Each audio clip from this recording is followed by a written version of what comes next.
Secretary and the Chairman will be out shortly. Same ground rules as normal. So we've got about 30 minutes, so please just be respectful.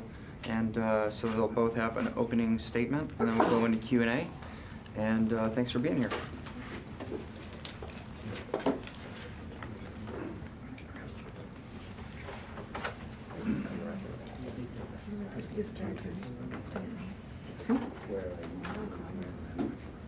You mean the thing that can't carry cargo or passengers because the latches don't work? Exactly. Okay, easy, just kidding. That's not apartment side, is what you're saying.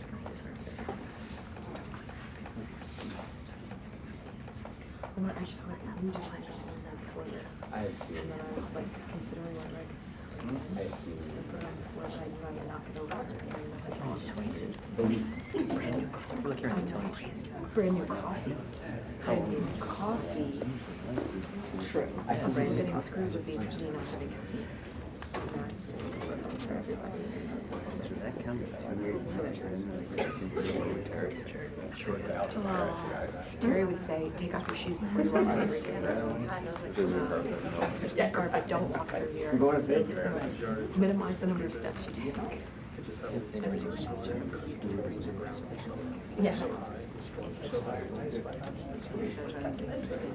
Yeah? That's amazing. It's fun to see so many of those people. Yeah. Right now, like Mary Kay, she was great. God, I know. She's like, oh, great. She's like, and I was like, you look amazing.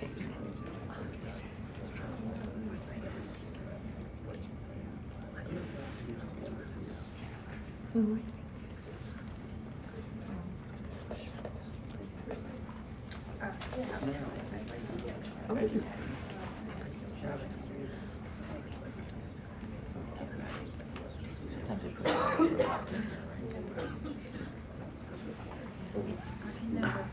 That's good.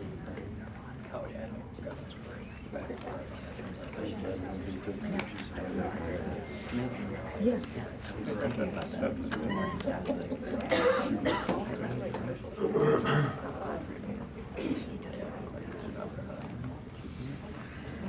Such a good dude. Monday. No, he's not. We're gonna start also last year. Everybody in the same coffee shop. Who said that was Courthouse. Your boy lives in the community search for something that's not right for pay. That is wow.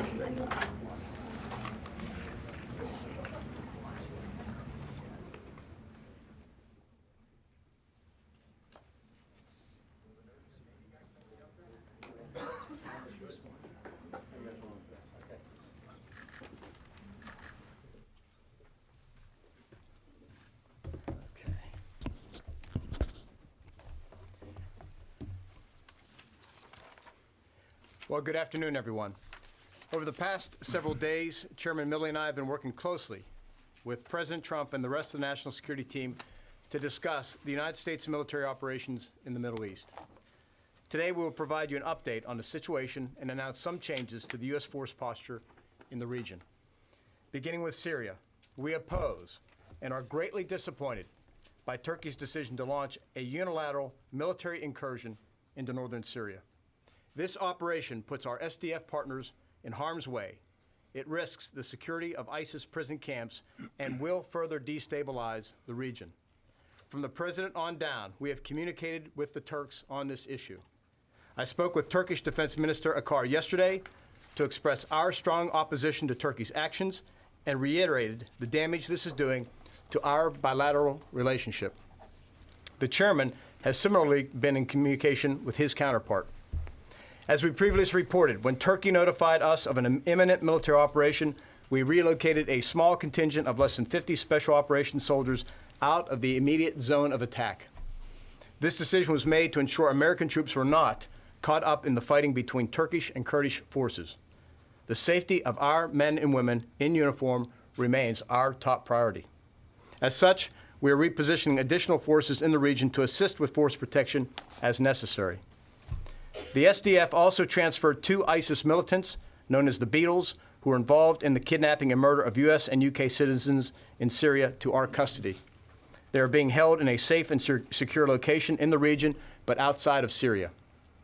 At this time, we have made no additional changes to our force posture in Syria, but will continue to assess the situation and our troop levels there. To be clear, we are not abandoning our Kurdish partner forces, and U.S. troops remain with them in other parts of Syria. The impulsive action of President Erdogan to invade northern Syria has put the United States in a tough situation, given our relationship with our NATO ally Turkey, who has fought alongside the United States in the past, the Syrian Democratic Forces who helped us destroy the physical caliphate of ISIS, and the safety of U.S. military personnel. Rather than get pulled into this conflict, we put the welfare of our soldiers first, while urging Turkey to forego its operation and working hard with us to address their concerns through the development of a security zone along the border.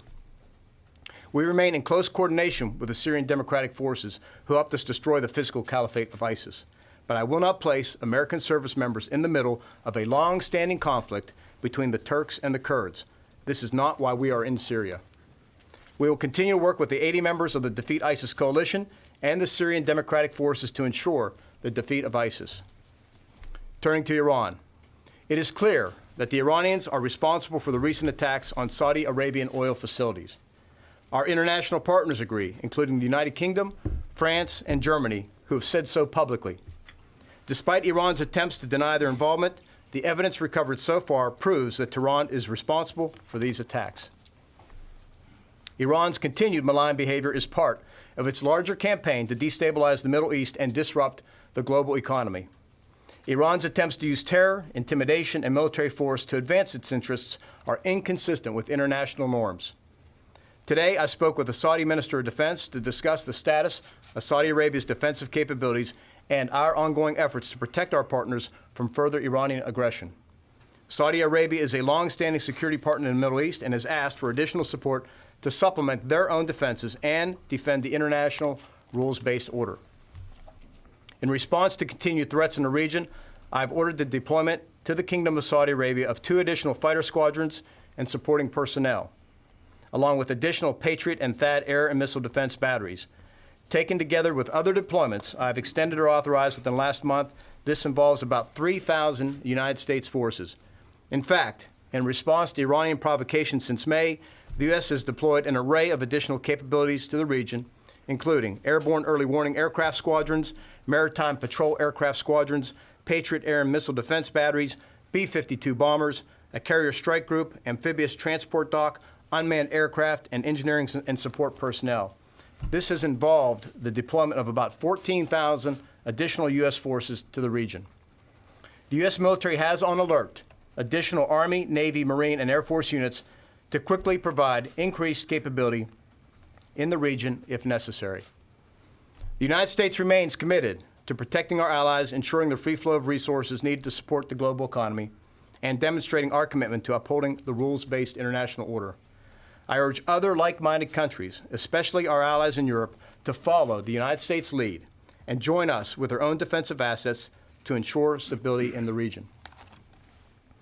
As we continue to implement the National Defense Strategy, my aim for the Department of Defense is to remain operationally flexible in accordance with the concept of dynamic force employment. This deployment of troops is one example of how we will dynamically manage our force posture to align with the national priorities while meeting the challenges of today's very complex security environment. We will soon employ naval forces, brigade combat teams, bombers, and other military capabilities in a similarly unpredictable fashion to place the right force in the right location at the right time. Lastly, our ability to defend U.S. personnel, allies, and interests abroad depends on predictable, adequate, sustained, and timely funding from Congress. Regretfully, we are under a continuing resolution once again. CRs cause great damage to military readiness and disrupt our ability to modernize our forces for the future. I strongly urge Congress to pass a defense appropriations and authorization bill now so that we can move forward with the many important programs needed to ensure our readiness and deter our adversaries. With that, General Milley and I would be happy to take your questions. Thank you. Mr. Secretary, you've said that the U.S. has not abandoned the SDF. Can you tell us whether or not ongoing operations against ISIS have paused or slowed, or is the U.S. partnering with SDF continuing to do that in other areas? And Mr. Chairman, can you give us an assessment of the ongoing incursion by Turkey into Syria? Have Turkish ground troops gone in any large numbers? And is there any pushback or fighting back of any substance by the SDF? I'll let the chairman go first and speak to what's happening on the ground, then I'll try and answer your policy question, if you will. So with respect to, you asked two questions there. One is ongoing ops with the SDF. We're still co-located with the SDF, with the exception of the two small outposts that we withdrew forces from in a force protection mode. As you know, the entire frontage of the Turkish-Syrian border is about 440 or so kilometers. The area of the incursion, the current Turkish incursion, is about 125 kilometers, and it's on the west is a village called Tal Abab, and on the east is Ariyin. That's where the two OPs were. So we've withdrawn force from there. Elsewhere throughout all of Syria, we remain co-located with them. The SDF is still guarding prisoners in the area that have been detained over time. So we are still conducting operations. Obviously, this incursion that was initiated by the Turks has had some effect, but yes, we are still co-located. With respect to the incursion itself, right now, the Turks have conducted airstrikes with fixed-wing manned aircraft. They've conducted airstrikes with unmanned aerial vehicles, UAVs, in both a reconnaissance mode and an airstrike mode. They've conducted artillery strikes and some direct fire from tanks on the northern side of the border and the Turkish side of the border. As far as forces that have come south, to our knowledge, it's been relatively limited in terms of ground forces. So we're talking about those two villages, east and west of the what is called the security mechanism zone. They've come south on both sides with some Turkish military, light infantry, commando forces as they call them, in coordination with the Free Syrian Army. And you're looking at numbers of Turkish military in the hundreds, and maybe up to perhaps 1,000 or something like that of the Syrian Free Army. They've advanced in the west, somewhere in the region of, say, 5 to 7, perhaps 10 kilometers, and in the east, something like 1 to 2 to 3 kilometers. So the incursion on the ground is relatively limited, but the indirect fire strikes and the airstrikes continue. So with regard to the broader question, up and down the chain of command from President Trump to myself, Secretary of State Pompeo, Chairman Milley, our CENTCOM commander, others, we have spoke with all of our counterparts, urged them to stop this incursion, to highlight the importance of doing so because of the destabilizing effects it's having throughout the region. The dramatic harm I feel is being done to our bilateral relationship. I've also had a similar conversation with the NATO Secretary General, Stoltenberg, updated him on the situation. I think you have seen that many of our NATO allies have come out and said the same, that Turkey must stop this incursion now. And that remains our message: stop, let's get back to the status quo, and let's work out the security mechanism, the safe zone, if you will, to get back to something where we can separate the two forces. Mr. Secretary, you asked the Turks to stop. In what you've described as this limited incursion so far, have you seen any sign that they are stopping or slowing? And if you're telling the Turks to stop, what are you telling the Syrian Democratic Forces to do? We have, in my conversations with, again, as of yesterday, with Minister Akar, I have get no indication that they are willing to stop. I'm not surprised because since I came into office in late July, and I've had multiple engagements with him, this has been their consistent theme about the terrorist threat that they see from the PKK, the YPG, et cetera, how this is affecting their national security, et cetera, et cetera. They have been adamant about making this incursion and have been dissatisfied with the progress we made. So I've seen no lessening with regard to their commitment at this point in time. And what are you telling the Syrian Democratic Forces? You want to comment on that? Well, with respect to the Turkish military, I just got off the phone just shortly ago with my counterpart and multiple calls over the last several days. And again, I'm not seeing any indication or warnings of any planned stoppage of their military activity. So, but follow through on the, what are U.S. officials, U.S. military, telling the Syrian Democratic Forces they should do in response to this incursion? Yeah, right now, we do have forces, as I said, co-located, and we're asking them to continue their partnership with us and continue a lot of it is force protection of our forces and so on. And naturally, there's a considerable amount of anxiety, and I think you get a lot of that in your channels as well. And the leadership of the SDF has given instructions to some of their forces to begin to move north in order to defend what they think is their territory. And we're encouraging them not to overreact at this point and to try to tamp things down in order to allow some sort of diplomatic resolution to some of this. Mr. Chairman, could you please explain to us how you expect to safeguard these prisoners, these Islamic State prisoners, some 11,000 that are being held, in the event that the SDF decides, as you've all said plainly before, that they might decide to move away from them to defend their homelands? And to the Secretary, or to both of you, has there been a decision yet on whether or not to backfill, or can you say whether or not you're going to backfill the USS Abraham Lincoln when it wraps up its deployment? And how does this latest announcement perhaps fit into that? Well, I'm not going to speak about operational deployments, particularly with regard to assets such as carriers. As I mentioned in my opening remarks, we're at the early stages of a new concept of employment called dynamic force employment, which would allow us to move systems like carriers in and out and around the world to allow us operational unpredictability. I think that's critical so that we keep adversaries off balance, if you will, and allow us to react to emerging situations around the world. With regard to this first matter, I'll just speak. We've been in contact, obviously, with the Turks. I've communicated to them multiple times that they are responsible for the security of ISIS fighters in these prisons. That is their responsibility should there be release of some, et cetera. And we continue to monitor that situation. On the ground, we are obviously in contact with the SDF. And Chairman, I think you had a conversation with your counterpart on this matter as well. Yeah, with respect to the prisoners, first of all, as I understand it, the United States has no legal responsibility for those detainees. And that is an issue for lawyers to discuss, but we, the U.S. military, have no responsibility to the U.S. military to secure those ISIS prisoners in Syria. So that's the first point. Second point is the SDF is still in control of the various prison sites that they have, and we have no indication they're not, with the exception of the limited incursion zone.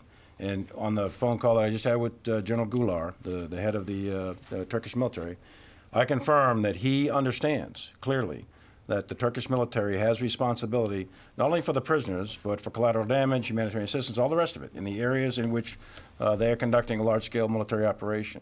He acknowledged that, and so that's, right now, it's Turkish responsibility to secure those ISIS prisoners in the zones of incursion. Mr. Secretary, some of your own forces say that you have abandoned the Syrian Kurds. These were your partners against ISIS. They are also asking for air support and a no-fly zone over the border. Will you provide that? We have not abandoned the Kurds. Now, let me be clear about that. We have not abandoned them. Nobody green-lighted this operation by Turkey. Just the opposite. We pushed back very hard at all levels for the Turks not to commence this operation. But Lord knows they have opposed this relationship between the United States and the YPG since its infancy in 2014. The Turks have opposed it all along the way, and so we should not be surprised that they finally acted this way. We have tried, at least since I came into office 2.5 months ago, week after week, to set up the security mechanism in order to try and address Turkey's legitimate security concerns with regard to the PKK. But clearly, they are very concerned about this and have decided that they've reached a point where they could not accept it anymore and decided to make this incursion despite our efforts to stop them. General Milley, will you continue to arm your Syrian Kurdish partners? Right now, the policies of the United States is to continue with our counter-ISIS campaign, and we are continuing those operations, except in that one area of the incursion. With respect to the SDZ that you mentioned, there is no SDZ that I'm aware of that allows us to conduct military operations in support of the Kurds against the Turks, a 70-year NATO ally. General Milley, can I follow up on the point you were making about Turkish responsibility for a minute? Have you now given the Turks, either of you gentlemen, any kind of no strike list, like do not strike these targets, this Yes. is where our people are. And to follow up, you had talked about repositioning some additional forces to ensure that U.S. forces are safe, but you didn't indicate that they had gone into Syria. Can you tell us any more about what you are doing to try and protect U.S. forces in addition to the no strike question? So the no strike, the Turkish military is fully aware, down to explicit grid coordinate detail, of the locations of U.S. forces. And we have been in coordination with them through the KOC in CENTCOM, at various levels throughout CENTCOM, and personally at my level. So all levels of the chain of command, me, Mackenzie, everybody, is coordinating with the Turks to make sure that they know exactly where American forces are. And everyone has been told. Throughout Syria, not just Throughout Syria and in the zones of incursion. And everyone is fully aware that we are the United States military. We retain the right of self-defense. And our soldiers, sailors, airmen, and Marines will defend themselves. That's clear, and it's unambiguous with anybody. Your second question about repositioning forces, the Secretary has authorized the COCOM commander, CENTCOM commander, General Mackenzie, to reposition forces as he deems necessary at a tactical and operational level for the purpose of force protection for U.S. forces that are in this area. Does that indicate? With regard to the first answer that the go chairman, into Syria? I'm not going to comment on that at this time. With regard to the first point, I reinforced those same two items with regard to my counterpart yesterday, with regard to the no strike lists and with regard to the Americans' right of self-defense. Final question. We'll go to Laura. Hi, thank you, sir. So first, a question for you, Secretary. My understanding is there have been indications before that Turkey was going to come across the border to do some kind of border operation. What is different now exactly that we have to move troops out of the way? Well, we've been concerned about this, again, since I came in office, and I assume my predecessors were as well. This was kind of job number one for me, if you will, working with Minister Akar, my counterpart, Chairman Dunford, Chairman Milley now with their counterparts, to hold the Turks back from making this incursion. They've had troops massed for some time now, weeks easily. And so we thought we were making good progress on the security zone. We had begun, as you all know, joint ground and air patrols. We established a combined joint operations center in southern Turkey. We were exchanging information. We were doing all the things we agreed to do. I can't explain why they did what they did. Clearly, it's President Erdogan felt the need at this point in time. As I said earlier, since the beginning of this relationship between the United States and the YPG, and later the SDF under the Obama administration, this has been a long-standing concern, thorn in the side of Turkey's, and I guess they decided it was time to act. For you, General Milley, can you perhaps clarify what of this new deployment to Saudi Arabia, what was unplanned? My understanding is the 2 fighter squadrons were already supposed to rotate in, and the Patriot batteries and the THAAD battery were already, supposed to go in at some point. So can you say what was unplanned and what incident prompted this? This deployment of additional forces to the Kingdom of Saudi Arabia is for the purpose of defense of our interests and assets in the region, and also to reestablish deterrence with respect to Iran in the wake of an attack on Saudi Arabia.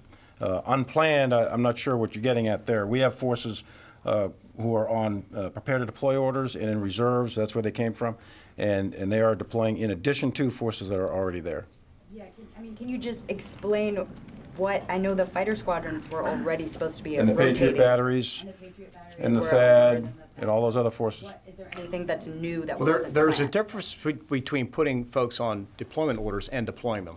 That's Right. the distinction here. Right. And we have a full, timeline of additional forces can flow into theater. We are taking this one step at a time.